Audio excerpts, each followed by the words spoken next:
આજરોજ પાટણ લોકસભાના કોંગ્રેસ ઉમેદવાર ચંદનજી ઠાકોર ખેરાલુ વિધાનસભા મત વિસ્તારની મુલાકાતે પહોંચ્યા હતા। ખેરાલુ કોંગ્રેસ સમિતિના કાર્યકરો પૂર્વ સદસ્યો ઉપસ્થિત રહીને ચંદનજી ઠાકોરનું ફૂલહાર, શ્રીફળ અને શાલ ઉડાડી સ્વાગત કરવામાં આવ્યું। ચંદનજી ઠાકોર કાર્યકર્તાઓને બુથ લેવલ સુધીની કામગીરી કરવા માટે ઉત્સાહિત કર્યા હતા અને આ સાથે તેમણે ખેરાલુ વડનગર સતલાસણાના દેવ મંદિરે દર્શન કરી આશીર્વાદ મેળવ્યા હતા। ઇન્ડિયા ગઠબંધન વિશે વાત કરતા જણાવ્યું કે આમ આદમી પક્ષ અને કોંગ્રેસ બંનેના મતનો સરવાળો કરી એ તો 50,000 કરતાં વધુ મત મળવાની આશંકા વ્યક્ત કરી હતી। ભાજપ પર પ્રહાર કરતા કહ્યું કે 30 વર્ષથી ભાજપનું શાસન હોવા છતાં ખેરાલુ વિધાનસભાના વિસ્તારને કેમ અન્યાય પ્રધાનમંત્રી હજારો કરોડોનું MOU કરે છે તો ખેરાલુ વિધાનસભાને કેમ લાભ નહીં। આ સાથે વલસાડ ટ્રેન વડનગર સુધી કેમ ખેરાલુ સુધી કેમ લંબાવવામાં આવી નહીં અને પાણી જેવા પ્રશ્નો લઈ શાસક પક્ષ પર કર્યા પ્રહાર। આ કાર્યક્રમમાં 3 તાલુકાના કોંગ્રેસ કાર્યકર્તાઓ, પ્રમુખો તેમજ પાટણ ધારાસભ્ય કિરીટ પટેલ પણ ઉપસ્થિત રહ્યા હતા।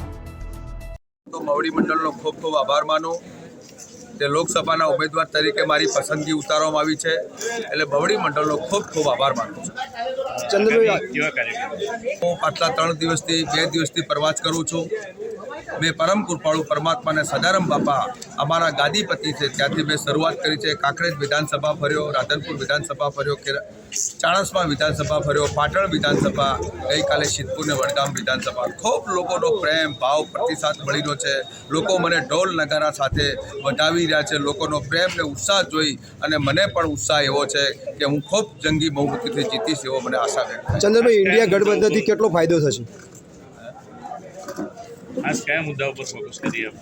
बिल्कुल, भारतीय जनता पार्टी पाछला 30 वर्षથી ગુજરાતમાં શાસન છે, 10 વર્ષથી દિલ્હીમાં શાસન છે। ભારતીય જનતા પાર્ટીનો નકાબ ચહેરો બની ગયો છે।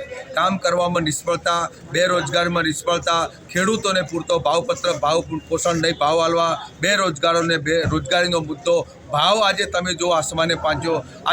આજે બાજુના રાજ્યમાં ગેસનું સિલિન્ડર 450 રૂપિયા મળતું, મારો ગુજરાતથી આજે 1000 રૂપિયામાં ગેસનું સિલિન્ડર રહે છે। આ કયા ઘરનો ન્યાય?